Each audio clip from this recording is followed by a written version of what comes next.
Agora eu vou pregar Ezequiel, capítulo 37. Presta atenção agora na palavra. Veio sobre mim a mão do Senhor. Ele me levou pelo Espírito do Senhor e me deixou no meio de um vale que estava cheio de ossos. E me fez andar ao redor deles. Eram muito numerosos na superfície do vale e estavam sequíssimos. Certamente o profeta nunca imaginava que Deus o levaria a um vale cheio de ossos. Ossos sequíssimos. A Bíblia faz questão de dizer e frisar. Ou seja, aqueles ali já haviam morrido há muito tempo. Tanto que os ossos estavam muito secos. E a Bíblia diz que o Senhor o fez andar no meio daqueles ossos. Ou seja, que ele contemplasse e visse o estado em que aqueles ossos estavam. E aí ele fez uma pergunta: filho do homem, acaso poderão reviver estes ossos? Olha que pergunta. Sabe o que essa pergunta quer dizer? Diante de uma situação irreversível, é possível haver vida ainda? Uma causa perdida, é possível ganhá-la? Alguém morrendo no crack, magro, esquelético, é possível ele se libertar e ter uma vida normal? É possível um cego de nascença enxergar pela primeira vez? É possível alguém que não anda levantar e andar? Eu abracei ali agora uma senhora, ela falou para mim que tem 22 ou 24 parafusos na coluna. Eu falei, que isso, vó?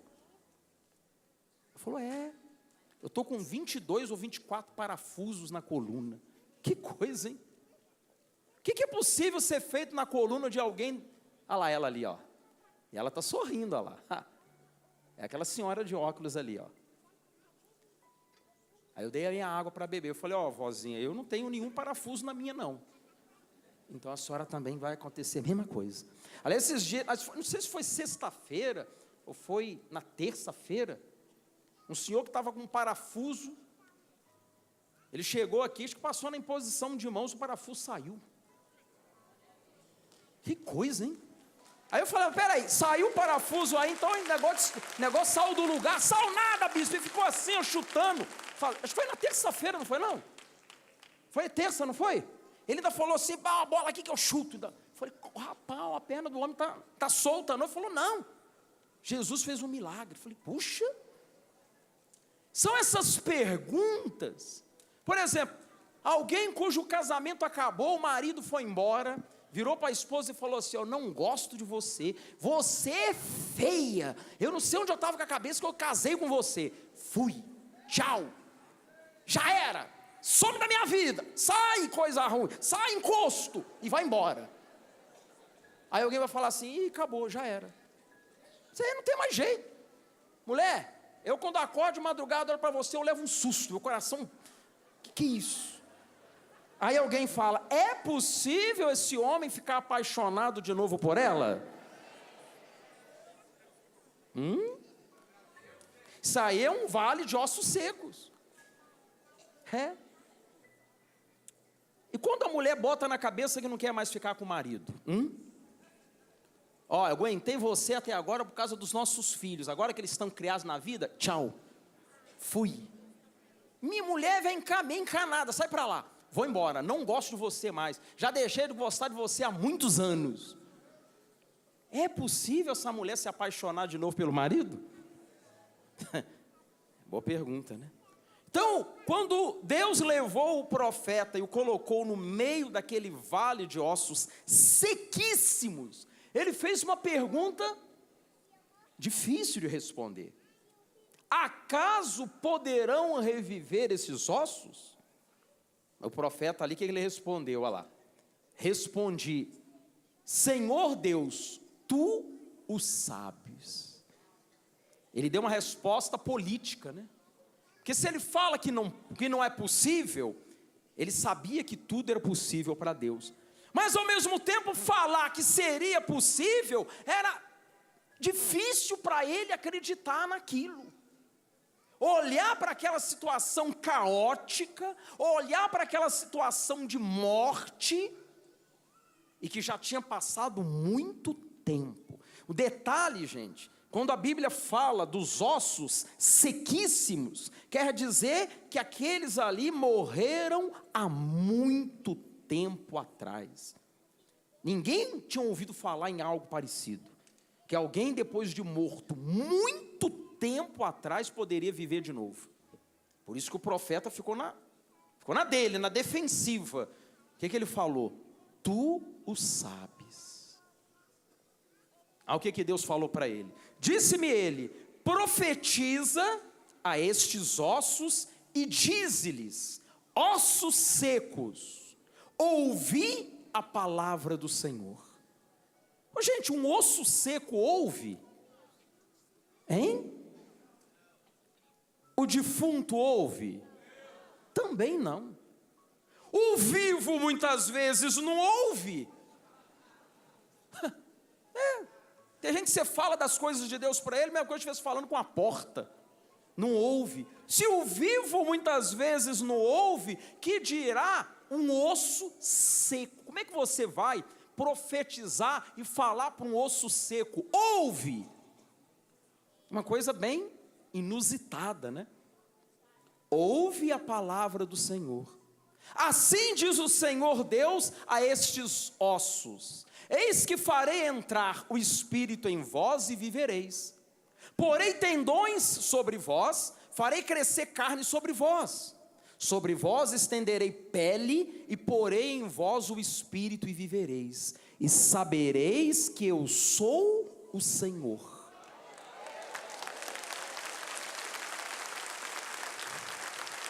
Isso quer dizer que ele é conhecido através do milagre.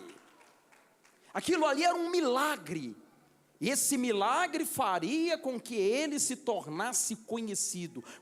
Quando diz assim: sabereis que eu sou o Senhor, ou seja, você vai saber quem sou eu, através desse milagre. Continuando. Então profetizei segundo me fora ordenado. Enquanto eu profetizava, houve um ruído, um barulho de ossos que batiam contra ossos e se ajuntavam, cada osso ao seu osso. Gente, imagina a situação, o profeta lá, profetizando, e eu rolo uma cabeça para cá, passa uma perna para lá, uma costela para o outro lado, e aquela confusão de osso juntando com osso, que ali estava tudo misturado. Uma perna estava lá, uma coluna estava aqui, e começou a juntar tíbia, começou a juntar cada osso no seu osso. Imagina o susto. Isso aconteceu enquanto ele fazia o que, igreja? Profetizava. Você sabe que enquanto você profetiza, um milagre está acontecendo? Mas essa profecia aí não é aquela coisa de revelação não, gente. Ali ele não está falando da palavra do Senhor? Não foi isso que ele falou para os ossos? Volta lá. Foi ou não foi isso? Ossos secos, ouvi a palavra do Senhor. Ouve a palavra do Senhor. Então ali não tem nada de profetizar. Deus está me revelando que você vai casar daqui a um ano. E o sujeito vai ser assim, assado. Deus está me revelando que vai cair um avião ali na esquina, sabe? É isso não, gente.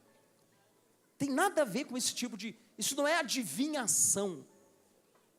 A palavra, a profecia que está falando ali é a palavra de Deus. Por exemplo, sabe o que eu estou fazendo aqui agora? O que eu estou fazendo agora? Profetizando.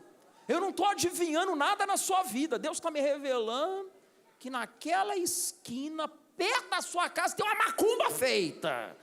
E a galinha era preta danada. E a farofa era lá não sei da onde. Essas revelações, gente. Deus está me revelando que debaixo do tapete do seu carro tem um sapo morto. Aí a pessoa, meu Deus do céu, o que é isso? Sabe? Fizeram um negócio lá com o seu nome, botaram o cabelo, roubaram uma roupa sua no varal. É mesmo, rapaz. Sumiu mesmo uma meia minha. É o vento que levou, irmão. Mas aí, esse tipo de coisa não muda a vida de ninguém, gente. Mas quando você ouve a palavra de Deus, a sua vida muda. Ah, isso muda. A palavra dele faz acontecer mudanças. E foi exatamente o que aconteceu. Um osso começou a rolar para cá, para lá, começou a juntar. Olhei e eis que havia tendões sobre eles, e cresceram as carnes, e se estendeu a pele sobre eles, mas não havia neles o espírito. Ou seja, juntou tudo um no outro e tal, cresceu tendões, carne, pele, mas eles continuavam no chão. Eles não se levantaram. Mas já foi um milagre extraordinário, foi ou não foi? Foi muito grande. Mas eles ainda estavam caídos, estavam no chão. Faltava neles o quê? O Espírito. Igreja, eu estava meditando nessa palavra. O que isso quer dizer, bispo? Sabe que milagres são coisas muito boas. Um cego enxergar uma coisa boa? Muito boa. Uma pessoa pobre, prosperar é muito bom? Sim. Ter casas, carros, ter uma condição financeira boa, isso aí é maravilhoso. Um canceroso ser curado do câncer, um leproso ser purificado, isso é maravilhoso. Isso aí significa exatamente o que eu acabei de pregar agora. Carne crescendo, tendões, pele, um corpo se formando. Mas faltava o principal, que era o que, igreja? O Espírito. O que é o principal? É a salvação da sua alma. Você pode ganhar o mundo inteiro, isso não é o bastante. Se você perder a sua alma, não adianta. Que dará o homem em troca da sua alma? Jesus fez essa pergunta, não fez? Ele fez essa pergunta: que dará o homem em troca da sua alma? Ele contou uma parábola lá de um homem que, sabe, ele derrubou o celeiro dele, construiu um celeiro maior, fez 1000 planos, tal. Aí no final, falou: louco, você vai morrer. Que adianta isso? Volta aí. Pois que aproveitará o homem se ganhar o mundo inteiro e perder a sua alma? Ou que dará o homem em troca da sua alma? Então, o que chama a nossa atenção é o seguinte: os milagres são coisas externas. Os ossos se unindo, carne, tendões, pele, aquilo é tudo externo, mas faltava dentro o Espírito. Se você for muito abençoado, alcançar muitas bênçãos da parte de Deus, mas faltar o Espírito de Deus na sua vida, não adiantou. É um corpo morto. Porque o nosso trabalho se resume em ganhar a sua alma. Esse é o resumo do que eu estou fazendo. O que você acha que eu estou fazendo aqui? Eu orei pela sua cura, orei pela sua libertação, determinei a sua prosperidade, mostramos milagres extraordinários. Mas isso tudo se perderá se você não se salvar. Faltava ainda alguma coisa. Continuando. Então ele me disse: profetiza ao Espírito, profetiza, ó filho do homem, e disse-lhe: assim diz o Senhor Deus, vem dos 4 ventos, ó Espírito, e assopra sobre estes mortos, para que vivam. Profetizei como ele me ordenara, e o Espírito entrou neles e viveram, e se puseram em pé. Então eles estavam caídos? Exatamente. Embora tivessem carne, tendões, músculo, pele, estavam caídos. Eles só se puseram de pé depois que entrou neles o que, igreja? O Espírito. Um exército sobremodo numeroso. Então, a conclusão aí, é essa. Você tem que, ao mesmo tempo que alcança bênçãos materiais, você tem que alcançar a bênção espiritual também. Porque um corpo sem espírito está morto. Está morto. Aqueles ossos estavam secos, espalhados. É a situação de miserabilidade, de doenças, demônios na vida das pessoas. A partir do momento que entra o poder de Deus ali, é feita a limpeza, tira toda a sujeira, a pessoa é curada, é liberta, prospera. Mas, se não houver a parte espiritual, isso aí me faz lembrar daquela passagem, dos 10 leprosos. 10 leprosos se aproximaram de Jesus. Quantos foram curados? Todos eles foram curados. A Bíblia fala que os 10, quando foram se mostrar ao sacerdote como Jesus mandava, foram curados.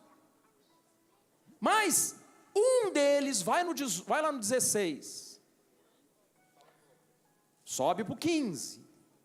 Um dos 10, vendo que fora curado, voltou dando glória a Deus, em alta voz, e prostrou-se com o rosto em terra, aos pés de Jesus, agradecendo-lhe, e este era samaritano.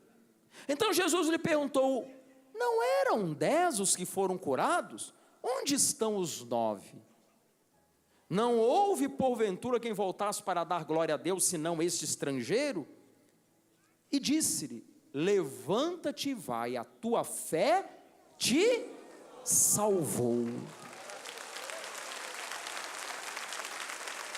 Ora, 10 foram curados, só um foi salvo. Os outros receberam o milagre? Receberam. Alcançaram o benefício? Sim, mas só um se salvou. Então, podemos dizer que de cada 10 curados, abençoados, só um se salva. Que coisa, hein? Por que você acha que Jesus usou essa proporcionalidade? 10 por 1. Poderiam ter sido 2 ou 3, mas só foi um, gente. Isso nos chama atenção e faz com que reflitamos. Ser abençoado é maravilhoso, é bom demais, mas você não pode se contentar apenas em alcançar benefícios. Você tem que buscar algo mais.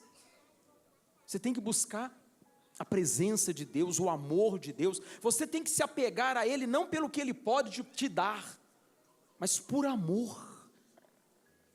Aquele que se apega por amor, pode vir a tribulação que for, ele não sai da presença de Deus, não sai. Aquele que se converte, se apega por amor, ele permanece. Então a proporção é dura, 10 por 1. Então aí, Deus mandou que ele profetizasse. Vamos voltar lá, em Ezequiel. Então me disse: filho do homem, estes ossos são toda a casa de Israel. Eis que dizem: os nossos ossos secaram, e pereceu a nossa esperança. Lá, estamos de todo exterminados. A casa de Israel estava vivendo um momento tão difícil, que a esperança deles pereceu. Eles estavam semelhantes àquele vale de ossos secos. Uma situação aparentemente irreversível. Não tinha como reverter aquela situação. Era o vale, tomado de ossos secos. Então Deus fez essa comparação e falou: olha, isso aí é o que está acontecendo hoje com o povo de Israel, o meu povo. Aí ele disse, ó: portanto, profetiza e diz-lhes: assim diz o Senhor Deus, eis que abrirei a vossa sepultura, e vos farei sair dela, ó povo meu, e vos trarei a terra de Israel. Que bênção, hein? Ele está dizendo que tira você da sepultura, da morte. O maior inimigo que faltava ser derrotado era a morte. Sabia? Jesus, quando morreu e ressuscitou, esse aí foi o milagre, o último que faltava. Ô bispo, peraí, mas Jesus ressuscitou o filho da viúva de Naim. Sim, mas depois esse rapaz morreu, passado algum tempo. Jesus ressuscitou Lázaro? Sim, mas depois Lázaro acabou morrendo. Ou Lázaro está vivo até hoje? Não. E aquela filha de Jairo? A menina que tinha 12 anos, ressuscitou, tinha morrido. Ela está viva até hoje? Também não. Então a morte até então não tinha sido vencida. Não. Mas quando Jesus morreu e ressuscitou e está vivo até hoje, a morte foi tragada pela vitória. A morte foi tragada, era o último inimigo que faltava. Então, Deus está falando: eu posso fazer isso com vocês, ó casa de Israel. Você sabe quem é a casa de Israel hoje? Somos nós. Somos nós. Ainda que você esteja na sepultura, bispo, o senhor está pregando essa palavra, e eu estou olhando a minha vida, eu estou desse jeito, eu estou na sepultura, eu estou como ossos secos. Ele pode fazer reviver e ter espírito, ou seja, o trabalho completo. E ele falou, ele fez a comparação. Está falando de nós, gente. Está falando de nós, olha lá. Ó povo meu, você é povo de Deus. Ele está falando povo meu. Sabereis que eu sou o Senhor, quando eu abrir a vossa sepultura e vos fizer sair dela, ó povo meu. De novo ele fala, pela segunda vez ele fala, ó povo meu. Gente, nós somos as ovelhas, ele é o pastor. É evidente que existem muitas ovelhas por aí, mas as ovelhas que estão no aprisco de Jesus são as ovelhas dele. As demais estão aí desgarradas, perdidas, alvo de lobos, de predadores, se machucando. Mas ele fala a respeito do povo dele. Ô bispo, então há um povo escolhido? Sim. Mas então Deus faz acepção? Não. Mas como assim? Eu não estou entendendo. Ele tem o povo escolhido, é verdade. Mas quem são os escolhidos? Aqueles que obedecem a palavra de Deus. Então, você pode, católico, evangélico, espírita, não sei, seja você quem for, ateu. Hoje de manhã o apóstolo falava sobre essa coisa de ser ateu. Se você quiser, você pode ser povo de Deus, se você quiser. Aí você vai fazer parte de um povo que é exclusivo dele, que ele cuida, que ele guarda, que ele protege e faz sair da sepultura se necessário for. É isso aí que ele está dizendo. Ainda que a situação seja de morte, ele venceu a morte. Acabou. Ele venceu a morte. Isso é forte isso, né? Aí ele conclui. Acho que é o último versículo agora, né? Porei em vós o meu espírito. Peraí, esse espírito aí está com letra minúscula ou maiúscula? Então está falando de quem? Do Espírito Santo. Ele está dizendo que vai colocar em nós o Espírito dele, olha lá, e vivereis. Ué, então quer dizer que se eu não tiver o Espírito de Deus, eu não estou vivo? Não. Aí que entra aquilo que eu falava no início. Os corpos sem Espírito estavam caídos. Era preciso entrar Espírito neles. Então você vê que mais adiante, quando Deus ele fala que ele vai colocar o Espírito dele em nós, aí nós o quê? Viveremos. Olha lá, e vivereis. E vos estabelecerei na vossa própria terra. Então sabereis que eu, o Senhor, disse isto e o fiz, diz o Senhor.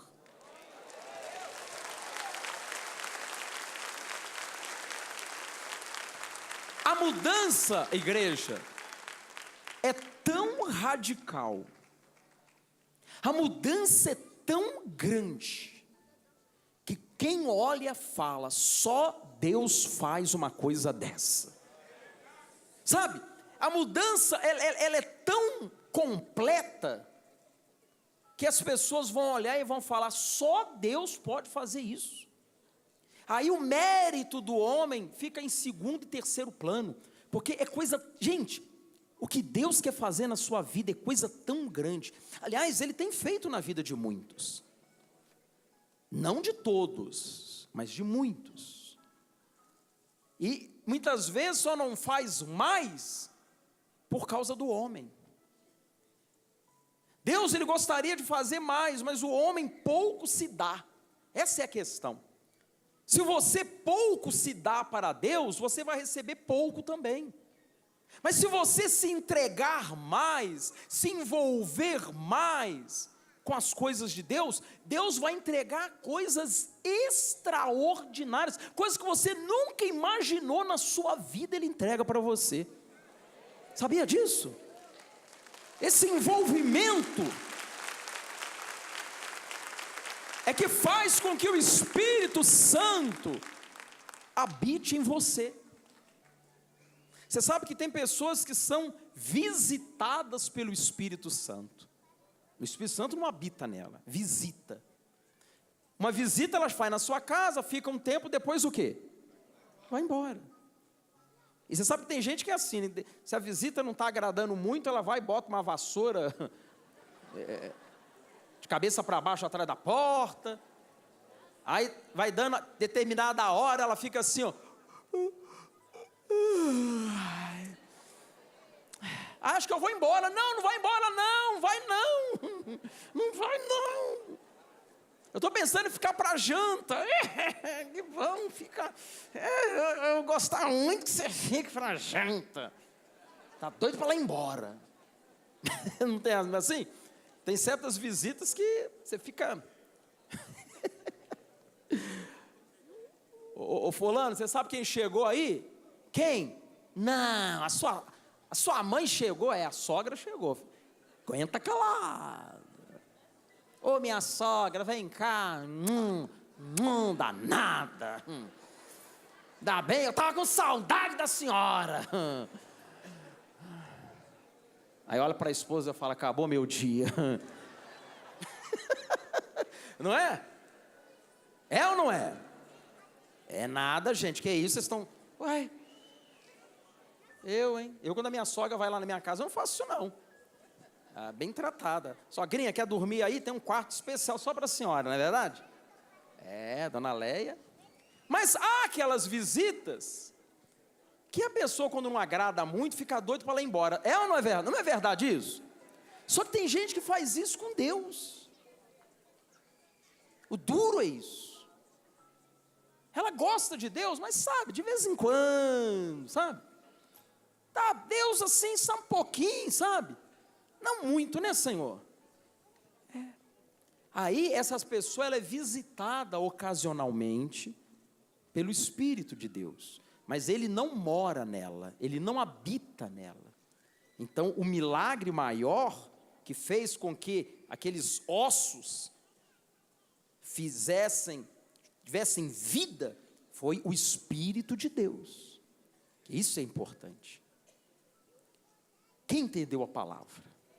Vocês compreenderam a palavra? Isso aí é o que Deus... Aliás, Deus ordenou para o profeta: profeta, profetiza. E conforme Ele me ordenou, eu profetizei. Não é isso? Não é isso aí? Não, tem uma palavra que fala: conforme ordenei. Olha lá. Profetizei segundo me fora ordenado. Deus me deu uma ordem para pregar isso para vocês aqui hoje.